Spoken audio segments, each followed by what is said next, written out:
ನಮಸ್ಕಾರ ಎಲ್ರಿಗೂ. ಏನಪ್ಪ ಒಂದು ಇನ್ನೂ ಗಂಜಲ ಹಾಕೋ ಪುರಾಣ ಮುಗಿಲಿಲ್ವಾ, ಮತ್ತೆ ಇನ್ನೂ ಒಂದು ಗಂಜಲ ಹಾಕುವಂಥ ವೀಡಿಯೋನ ಅಂತ ಅಂದ್ಕೋಬೇಡಿ.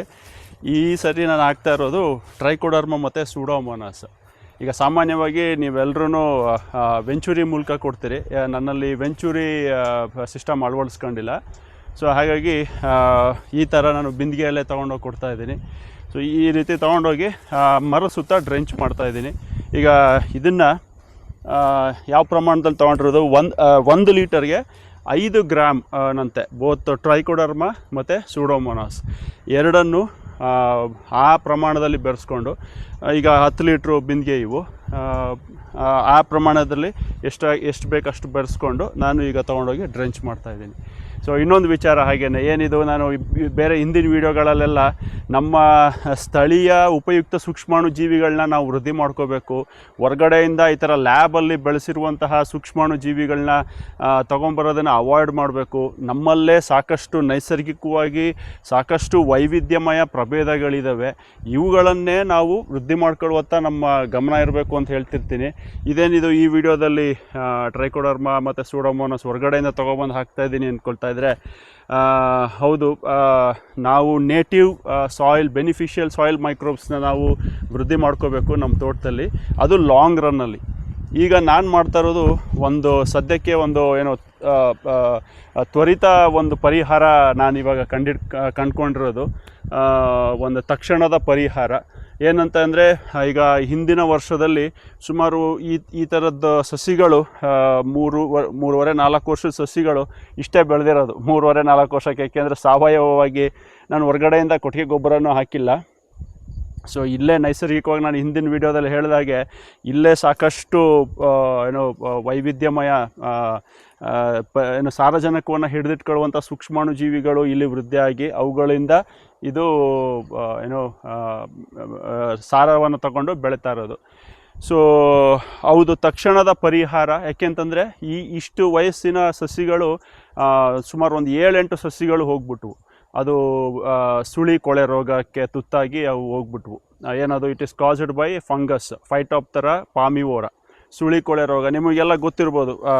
ಮಧ್ಯದಲ್ಲಿ ಆ ಸುಳಿ ಏನಿರುತ್ತೆ, ಆ ಸ್ಪಿಂಡಲ್ ಏನಿರುತ್ತೆ, ಅದನ್ನು ಈಸಿಯಾಗಿ ಎತ್ತಿದ್ರೆ ಬಂದ್ಬಿಡುತ್ತೆ, ಅಥವಾ ತುಂಬ ಅದು ಕೊಳ್ತೋಗ್ಬಿಡುತ್ತೆ. ಅದು ಫೈಟೋಪ್ತರಾ ಅನ್ನೋ ಒಂದು ಶಿಲೀಂಧ್ರದಿಂದ ಉಂಟಾಗುವಂಥ ರೋಗ.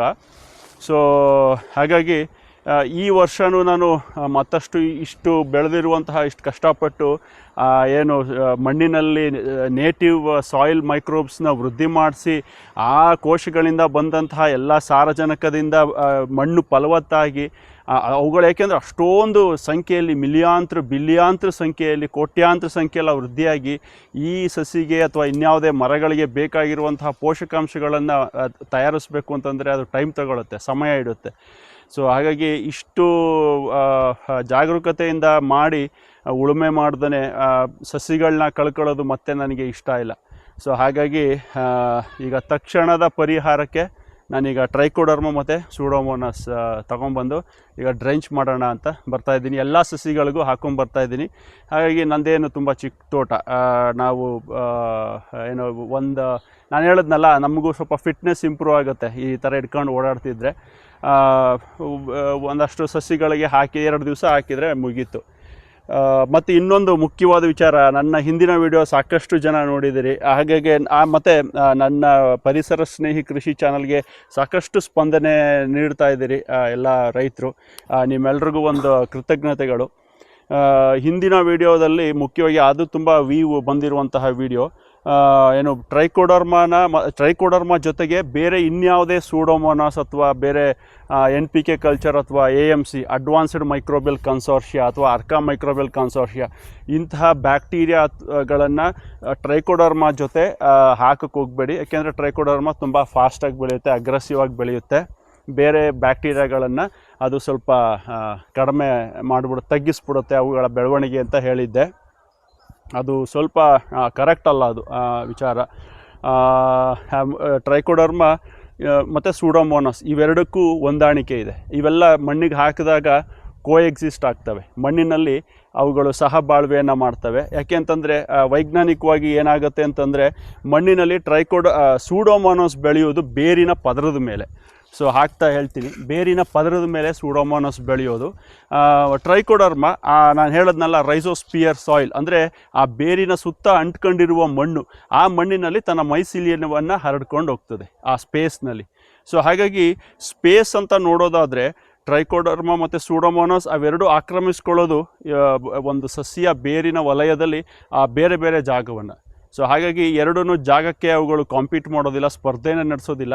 ಸೊ ಹೊಂದಾಣಿಕೆ ಇರ್ತದೆ. ಲ್ಯಾಬ್ನಲ್ಲೂ ಸಹ ಅದನ್ನೆಲ್ಲ ಪ್ರೂವ್ ಮಾಡಿದ್ದಾರೆ, ಡೆಮಾನ್ಸ್ಟ್ರೇಟ್ ಮಾಡಿದ್ದಾರೆ. ಒಂದೇ ಕಲ್ಚರ್ ಪ್ಲೇಟ್ನಲ್ಲಿ ಅವೆರಡನ್ನೂ ಬೆಳೆಸಿದಾಗ ಎರಡಕ್ಕೂ ಒಂದಕ್ಕೊಂದು ಏನು ಈಗ ಸೂಡೋಮೋನಾಸ್ ಆ್ಯಂಟಿಬಯೋಟಿಕ್ಸ್ ತಯಾರಿಸಿ ಬೇರೆ ಶಿಲೀಂಧ್ರಗಳನ್ನು ಅಥವಾ ರೋಗ ಹರಡುವಂತಹ ಬ್ಯಾಕ್ಟೀರಿಯಾಗಳನ್ನು ನಾಶ ಮಾಡಿದರೆ ಅದು ಟ್ರೈಕೋಡರ್ಮಾಗೆ ಆ ರೀತಿ ಮಾಡೋದಿಲ್ಲ. ಸೊ ಆ ಮಣ್ಣಿನಲ್ಲೂ ಸಹ ಅದು ಬೇರಿನ ಮೇಲ್ಮೈ ಮೇಲೆ ಬೆಳ್ಕೊಂಡು ಹೋಗುತ್ತೆ.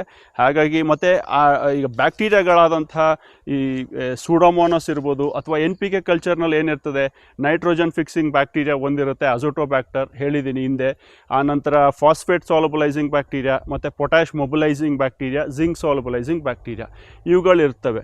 ಸೊ ಇವುಗಳೆಲ್ಲವೂ ತಗೊಳ್ಳುವಂಥ ಆಹಾರ ಶುಗರ್ಸು, ಸಿಂಪಲ್ ಶುಗರ್ಸು ಮತ್ತು ಅಮೈನೋ ಆ್ಯಸಿಡ್ಸು. ಅದೇ ಈ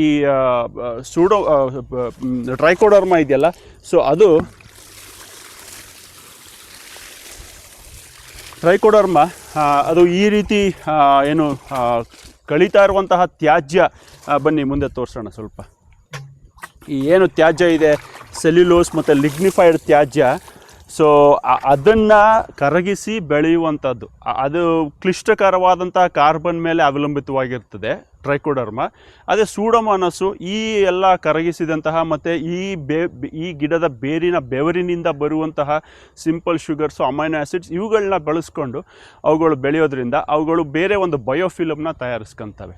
ಸೊ ಹಾಗಾಗಿ ಅವುಗಳ ಏನು ಆಹಾರದಲ್ಲೂ ಸಹ ಮೊದಲು ಹೇಳಿದೆ ಸ್ಪೇಸು ಮತ್ತು ಆಹಾರ ಎರಡಕ್ಕೂ ಸ್ಪರ್ಧೆ ಇರೋದಿಲ್ಲ.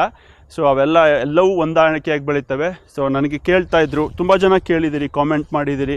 ಸೊ ಟ್ರೈಕೋಡರ್ಮಾ ಸೂಡೋಮೋನಾಸ್ ಒಟ್ಟಿಗೆ ಹಾಕ್ಬೋದಾ, ಬೇರೆಯವರೆಲ್ಲ ಒಟ್ಟಿಗೆ ಹಾಕ್ಬೋದು ಅಂತ ಹೇಳಿದ್ದಾರೆ. ಹಾಗಾಗಿ ಸ್ವಲ್ಪ ಅದು ತಪ್ಪಾಯಿತು ಆ ಹಿಂದಿನ ವೀಡಿಯೋದಲ್ಲಿ. ಸ್ವಲ್ಪ ಇನ್ನೊಂಚೂರು ಅಧ್ಯಯನ ಮಾಡಿ ನಾನು ಕರೆಕ್ಟ್ ಮಾಡಿ ಹೇಳ್ತಾ ಇದ್ದೀನಿ. ಸೊ ಹಾಕ್ಬೋದು, ಇವಕ್ಕೆಲ್ಲವೂ ಸಹ ಬಾಳ್ವೆಯನ್ನು ನಡೆಸ್ತವೆ ಮಣ್ಣಿನಲ್ಲಿ, ಏನು ತೊಂದರೆ ಇಲ್ಲ. ಈಗ ಇನ್ನೊಂದು ಮುಖ್ಯ ವಿಚಾರ, ನಾನೀಗ ನೇಟಿವ್ ಸಾಯಿಲ್ ಮೈಕ್ರೋಬ್ಸ್ ಹೇಳಿದ್ನಲ್ಲ. ಸೊ ನಮ್ಮ ದೀರ್ಘಾವಧಿಯಲ್ಲಿ ನಾವು ಏನೇ ಆದ್ರೂ ನಾವು ಏನು ಸ್ಥಳೀಯ ಈ ವಾತಾವರಣಕ್ಕೆ, ಇಲ್ಲೇನು ಸುತ್ತ ನಮ್ಮ ವಾತಾವರಣ ಇದೆ, ಈ ನಮ್ಮ ಜಮೀನಿನ ತೋಟದ ಮಣ್ಣಿಗೆ ಒಗ್ಗಿಕೊಂಡಿರುವ ಸೂಕ್ಷ್ಮಾಣು ಜೀವಿಗಳು ಬೆಳೆಯೋದಕ್ಕೆ ನಾವು ಪ್ರೇರೇಪಿಸಬೇಕು, ಉತ್ತೇಜಿಸಬೇಕು. ಅದಕ್ಕೆ ಸಾಕಷ್ಟು ಹ್ಯೂಮಸ್ನ ಡೆವಲಪ್ ಮಾಡ್ಕೋಬೇಕು. ದಯವಿಟ್ಟು ನನ್ನ ಹಿಂದಿನ ಒಂದು ಎರಡು ವಿಡಿಯೋಗಳು ನೋಡಿ, ಹ್ಯೂಮಸ್ ಡೆವಲಪ್ ಆಗೋದು ಹೇಗೆ, ಹ್ಯೂಮಸ್ ಅಂದರೆ ಏನು, ಇವುಗಳು ಸ್ವಲ್ಪ ಸವಿಸ್ತಾರವಾಗಿ ಹೇಳಿದ್ದೀನಿ. ಮತ್ತು ಈಗ ಟ್ರೈಕೋಡರ್ಮಾ ಮತ್ತು ಸೂಡೋಮೋನಾಸನ್ನು ಹಾಕೋದಕ್ಕೆ ಶಿಫಾರಸ್ ಮಾಡಿರುವಂಥದ್ದು ಸಾಮಾನ್ಯವಾಗಿ ಕೊಟ್ಟಿಗೆ ಗೊಬ್ಬರದೊಂದಿಗೆ ಬೆಳೆಸಿ, ಕೊಟ್ಟಿಗೆ ಗೊಬ್ಬರ ಒಂದು 7 ರಿಂದ 10 ದಿವಸಗಳ ಕಾಲ ನೆರಳಿನಲ್ಲಿ 1 ಟನ್ ಕೊಟ್ಟಿಗೆ ಗೊಬ್ಬರಕ್ಕೆ 1 kg ಟ್ರೈಕೋಡರ್ಮಾ, 1 kg ಸೂಡೋಮೋನಾಸ್ ಇದನ್ನು ಹಾಕಿ ಬೆರೆಸಿ ಸ್ವಲ್ಪ ಹದವಾದ ತೇವಾಂಶವನ್ನು ಇಟ್ಟು ಅಲ್ಲಿ ಮಿಲಿಯಾಂತರ ನಂಬರ್ನಲ್ಲಿ ಅದನ್ನು ಎನ್ರಿಚ್ ಮಾಡಿ ಅಲ್ಲಿ ವೃದ್ಧಿ ಮಾಡಿ ಕೊಟ್ಟಿಗೆ ಗೊಬ್ಬರ, ಅಂತಹ ಎನ್ರಿಚ್ಡ್ ಕೊಟ್ಟಿಗೆ ಗೊಬ್ಬರವನ್ನು ತೆಗೆದು ಹಾಕಿ ಅಂತ ಹೇಳುವಂಥದ್ದು. ಆದರೆ ನಾನು ಇಲ್ಲಿ ಏನು ಮಾಡಿದೆ, ಡೈರೆಕ್ಟಾಗಿ ಇಲ್ಲಿ ಡ್ರೆಂಚ್ ಮಾಡಿದೆ. ಸೊ ಅದೇ ಇಲ್ಲಿ ವ್ಯತ್ಯಾಸ. ಈ ರೀತಿ ತೋಟ ನಾವು ಇಟ್ಕೊಂಡಿದ್ರೆ, ಅಂದರೆ ಉಳುಮೆ ಮಾಡಿಬಿಟ್ಟಿದ್ರೆ ಹ್ಯೂಮಸ್ ಇರೋದಿಲ್ಲ. ಈಗ ಆಲ್ರೆಡಿ ಇಲ್ಲಿ ಸಾಕಷ್ಟು ಹ್ಯೂಮಸ್ ಇದೆ. ಬನ್ನಿ ಇಲ್ಲಿ ತೋರಿಸ್ತೀನಿ, ಇಲ್ಲಿ ಬನ್ನಿ, ಹತ್ರಕ್ಕೆ ಬನ್ನಿ ತೋರಿಸೋಣ. ಸೊ ಈ ಥರದ್ದು ಈಗ ಆಲ್ರೆಡಿ ನಾನು ಅದನ್ನೇ ಹೇಳೋದು, ಇಡೀ ತೋಟವೇ ಗೊಬ್ಬರದ ಗುಂಡಿ ಆಗಬೇಕು. ಇಲ್ಲಿ ಕ್ಲೋಸ್ ನೋಡ್ತೀರಾ ನೋಡಿ, ಕ್ಲೋಸಲ್ಲಿ ತೋರಿಸ್ತೀರಾ ನೋಡಿ. ಸೊ ಮಣ್ಣು ಹೇಗಾಗಿದೆ. So I can grab handful of soil. ಈ ರೀತಿ ಇದೇ ಗೊಬ್ಬರ. ಸೊ ನಾವು ಮತ್ತೆ ಕೊಟ್ಟಿಗೆ ಗೊಬ್ಬರ ತೊಗೊಂಡ್ಬಂದು ಅಲ್ಲಿ ವೃದ್ಧಿ ಮಾಡುವಂಥ ಅವಶ್ಯಕತೆ ಇದೆಯಾ?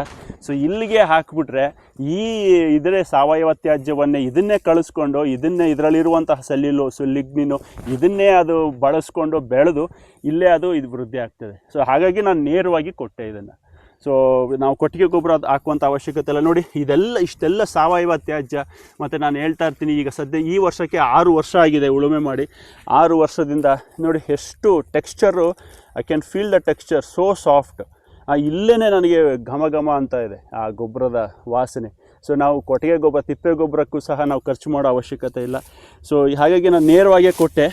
ಸೊ ಈ ರೀತಿ ಇದ್ದರೆ ನಾವು ಇದೊಂದು ಮರಕ್ಕೆ ಹಾಕ್ಬಿಟ್ಟು ಈ ರೀತಿ ಇದ್ದರೆ ನಾವು ನೇರವಾಗಿ ಕೊಡ್ಬೋದು. ಮತ್ತು ಕ್ಷೇತ್ರ ಬೆಳೆಗಳಿಗೆ ಹೇಗೆ ಅದನ್ನು ಅಲ್ಲೊಂದು ಕಡೆ ತೋರಿಸ್ತೀನಿ ಬನ್ನಿ.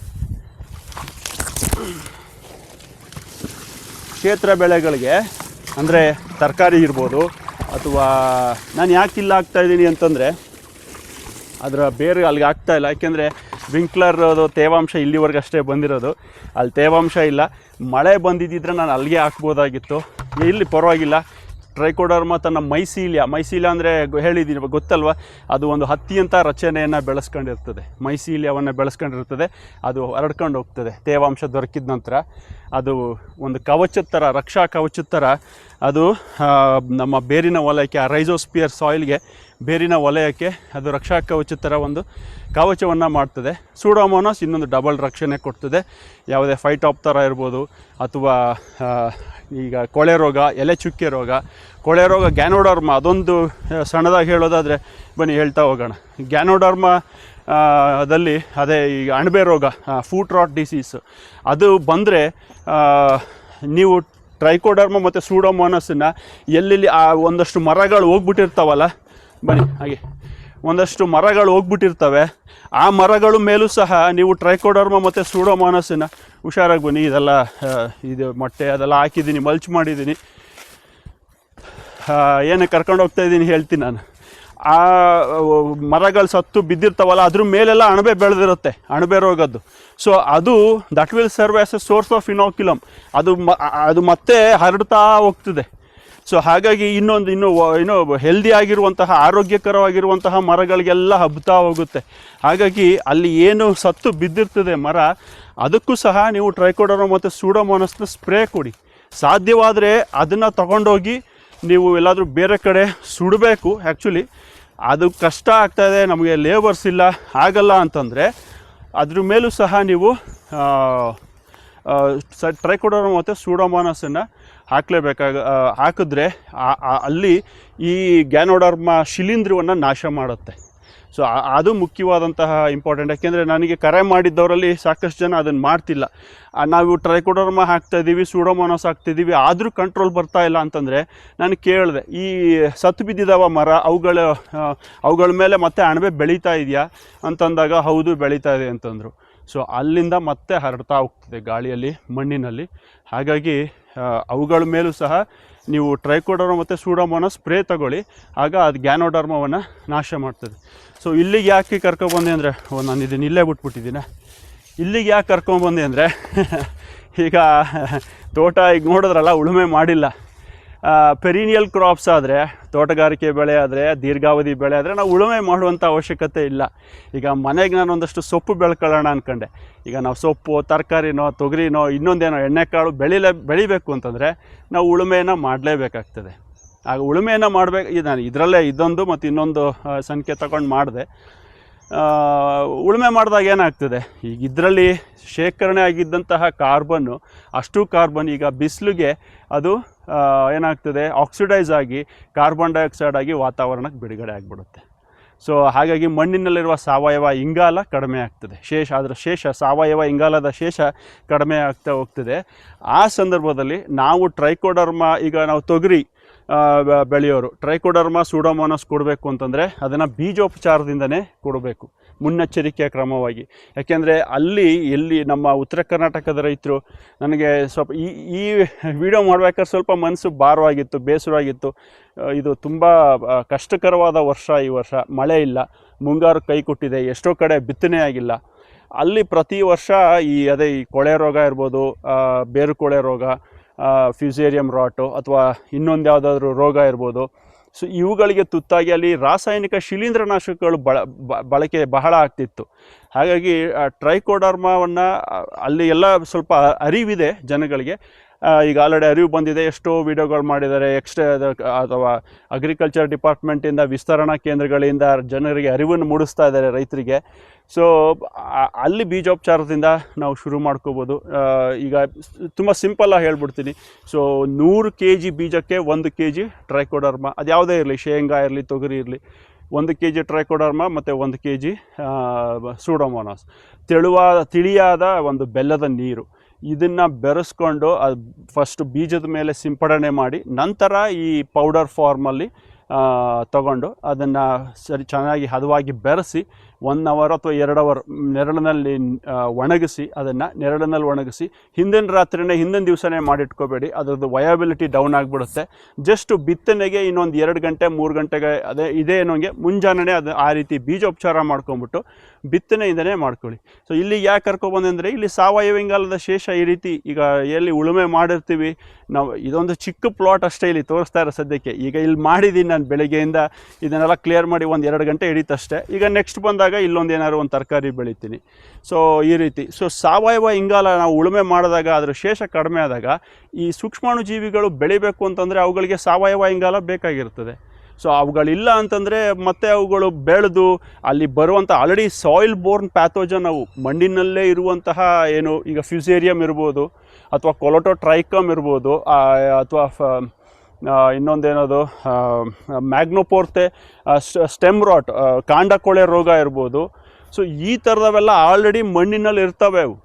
ಅವಕ್ಕೆ ಸರಿಯಾದ ಅನುಕೂಲವಾದಂಥ ವಾತಾವರಣ ದೊರಕಿದ ಕೂಡಲೇ ಅವುಗಳು ಮತ್ತೆ ಮೈಸೀಲ್ಯವನ್ನು ಬೆಳೆಸ್ಕೊಂಡು ಆ ಬೇರಿನ ಮುಖಾಂತರ ಅದು ರೋಗವನ್ನು ಹರಡ್ತಾ ಹೋಗ್ತದೆ. ಸೊ ಈಗ ನಮ್ಮ ಬೆನಿಫಿಷಿಯಲ್ ಟ್ರೈಕೋಡರ್ಮ ಮತ್ತು ಸೂಡೋಮೋನಾಸ್ ಬೆಳಿಬೇಕು ಅಂತಂದರೆ ಅದಕ್ಕೆ ಸಾವಯವ ಇಂಗಾಲದ ಶೇಷ ಇರಬೇಕು. ಹಾಗಾಗಿ ಅಲ್ಲಿ ಕೊಟ್ಟಿಗೆ ಗೊಬ್ಬರದ ಮೂಲಕ ನೀವು ಮಾಡಿದ್ರೆ ಸಕ್ಸಸ್ ರೇಟ್ ಚೆನ್ನಾಗಿರ್ತದೆ.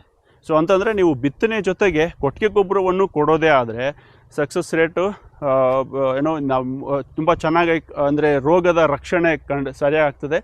ಅದೇನಾದ್ರು ಒಂದು ವೇಳೆ ಆಗಲಿಲ್ಲ ಅಂದರೆ ಬೀಜೋಪಚಾರ ಮತ್ತು ಬಿತ್ತನೆಯಾದ 25 ಅಥವಾ 30 ದಿವಸಗಳ ನಂತರ ಸಾಯಿಲ್ ನೇರವಾಗಿ ಡ್ರೆಂಚ್ ಮಾಡ್ಕೊಂಡು ಹೋಗ್ಬೋದು. ಒಂದು ಸ್ವಲ್ಪ ಕ್ರಾಪ್ ಕ್ಯಾನೋಪಿ ಬೆಳ್ಕೊಂಡಿರ್ತದೆ, ಅದರ ನೆರಳಿನಲ್ಲಿ ಇದನ್ನು ಡ್ರೆಂಚ್ ಮಾಡ್ಕೊಂಡು ಹೋಗ್ಬೋದು. ಸೊ ಈ ರೀತಿ ಯಾವುದೇ ನಮ್ಮ ಬೆಳೆಯ ಒಂದು ರಕ್ಷಣೆಯನ್ನು ಈ ಥರ ಮಾಡಬೇಕು. ಆದರೆ ತೋಟಗಳಲ್ಲಾದರೆ ಪೆರಿನಿಯಲ್ ಕ್ರಾಪ್ಸ್ ಆದರೆ ನಾನು ಯಾವಾಗಲೂ ಸಜೆಸ್ಟ್ ಮಾಡೋದು ನೇಟಿವ್ ಸಾಯಿಲ್ ಮೈಕ್ರೋಬ್ಸನ್ನು ಉತ್ತೇಜಿಸಿ ಪ್ರೇರೇಪಿಸಿ ನಮ್ಮ ಮಣ್ಣಿನಲ್ಲಿ ಬೆಳೆಯೋ ಹಾಗೆ ಅಂತೇಳಿ. ನಾನು ಹೇಳಿದ್ನಲ್ಲ, ಒಂದು 7 ಸಸಿಗಳು ಹೋಗ್ಬಿಟ್ವು ಅಂತೇಳಿ ಆ ರೀತಿ ಹೋಯ್ತು ಅಂತಂದರೆ ಅದು ಫೈಟಾಪ್ತರಾ ಇನ್ನೂ ಇದೆ, ಫೈಟಾಪ್ತರಾ ರೋಗಾಣು ನಮ್ಮ ತೋಟದ ಮಣ್ಣಿನಲ್ಲಿ ಇದೆ ಅನ್ನೋದು ಒಂದು ಸೂಚನೆ. ಸೊ ಹಾಗಾಗಿ ಅದನ್ನು ಹತ್ತಿಕ್ಕಬೇಕು ಅಂತಂದರೆ ತಕ್ಷಣದ ಪರಿಹಾರ ಅಂತಂದರೆ ಸದ್ಯಕ್ಕೆ ಈಗ ನಾವು ಹೊರ್ಗಡೆಯಿಂದ ತಂದು ಹಾಕಿ ನಮ್ಮ ಬೆಳೆಯನ್ನು ಉಳಿಸ್ಕೊಂಡು ದೀರ್ಘಾವಧಿಯಲ್ಲಿ ನೇಟಿವ್ ಸಾಯಿಲ್ ಮೈಕ್ರೋಬ್ಸನ್ನ ನಾವು ಪ್ರೇರೇಪಿಸ್ಕೊಳ್ಳೋಣ ಅಂತ ಹೇಳ್ತಾ ಎಲ್ಲ ವಿಚಾರ ಕವರ್ ಮಾಡಿದ್ದೀನಿ ಅನಿಸ್ತದೆ. ತಪ್ಪಾಯಿತು ಹಿಂದೆ ನಾನು ಹೇಳಿದ್ದು. ಟ್ರೈಕೋಡರ್ಮ ಜೊತೆ ಇನ್ಯಾವುದೇ ಬೇರೆ ಜೀವಾಣುಗಳನ್ನ ಮಿಕ್ಸ್ ಮಾಡಬೇಡಿ ಅಂತ ಹೇಳಿದೆ. ಅದು ಇವಾಗ ಸ್ವಲ್ಪ ಅಧ್ಯಯನ ಮಾಡಿ ಹಾಗೆ ಇನ್ನೊಂದಷ್ಟು ಕನ್ಸಲ್ಟ್ ಮಾಡಿ ವಿಜ್ಞಾನಿಗಳನ್ನ ಎಲ್ಲವೂ ಅದು it occupies different niches in the soil. ಬೇರೆ ಬೇರೆ ಜಾಗವನ್ನು ಆಕ್ರಮಿಸ್ಕೊಂಡು ಬೆಳೆಯೋದ್ರಿಂದ ಮತ್ತು ಬೇರೆ ಆಹಾರವನ್ನು ನಾನು ಹೇಳಿದಾಗೆ ಸೂಡೋಮೋನಾಸ್ ಮತ್ತು ಬೇರೆ ಬ್ಯಾಕ್ಟೀರಿಯಾಗಳು ಸಿಂಪಲ್ ಶುಗರ್ಸು ಅಮೈನೋ ಆ್ಯಸಿಡ್ನ ಬೆಳೆಸ್ಕೊಂಡು ಬೆಳೆದ್ರೆ ಟ್ರೈಕೋಡರ್ಮ ಇಂಥ ಕ್ಲಿಷ್ಟಕರವಾದಂತಹ ಈ ಇದರಲ್ಲಿರುವಂಥ ಸೆಲ್ಯುಲೋಸು ಲಿಗ್ನಿನ್ ಇಂಥವುಗಳನ್ನು ಬೆಳೆಸ್ಕೊಂಡು ಇದನ್ನು ಸಿಂಪ್ಲಿಫೈ ಮಾಡಿ ಆ ಬ್ಯಾಕ್ಟೀರಿಯಾಗಳಿಗೂ ಸಹ ಉಣಬಡಿಸ್ತದೆ. ಅಂದರೆ ಸಿನರ್ಜಿಸ್ಟಿಕ್ ಈ ಎರಡೂ. ಸೊ ಅವೆರಡೂ ಸೇರಿಕೊಂಡು ನಮ್ಮ ಬೆಳೆಯನ್ನು ರಕ್ಷಣೆ ಮಾಡ್ತದೆ ಅಂತ ಹೇಳ್ತಾ ಈ ವಿಡಿಯೋನ ಮುಗಿಸ್ತೀನಿ. ನಮಸ್ಕಾರ. ಕಬ್ಬಿನ ಬಿತ್ತನೆಗ ಮಾಡ್ಬೋದು. ಕಬ್ಬಿನ ಬಿತ್ತನೆಗೂ ಸಹ ಡ್ರೆಂಚ್ ಮಾಡ್ಬೋದು. ಮತ್ತು ಅಥವಾ ಕಬ್ಬಿನ ಬಿತ್ತನೆಯೂ ಸಹ ನಾವು ಈಗ 200 ಲೀಟ್ರ್ ಹೇಳಿದ್ನಲ್ಲ, 1 kg ಅಥವಾ ಪೌಡರ್ ಫಾರ್ಮ್ ತೊಗೊಂಬಂದರೆ ಅಲ್ಲಿಂದನೇ ಬಿತ್ತನೆಯೇ ಒಂದು 30 ನಿಮಿಷಗಳ ಕಾಲ ಅಥವಾ 1 ಗಂಟೆಗಳ ಕಾಲ ನೆನೆಸಿ ಅದನ್ನು ಬಿತ್ತನೆಗೆ ತೊಗೋಬೋದು. ನಂತರ ಒಂದು ಬಿತ್ತನೆಯಾದ 1 ತಿಂಗಳ ನಂತರ ಮತ್ತೆ ನೇರವಾಗಿ ಡ್ರೆಂಚ್ ಮಾಡ್ಕೊಂಡು ಹೋಗ್ಬೋದು. ಸೊ ಮಣ್ಣಿನಿಂದ ಬರುವಂತಹ ಯಾವುದೇ ರೋಗಗಳು ಅಲ್ಲೂ ಸಹ ಕಂಟ್ರೋಲ್ ಬರ್ತದೆ.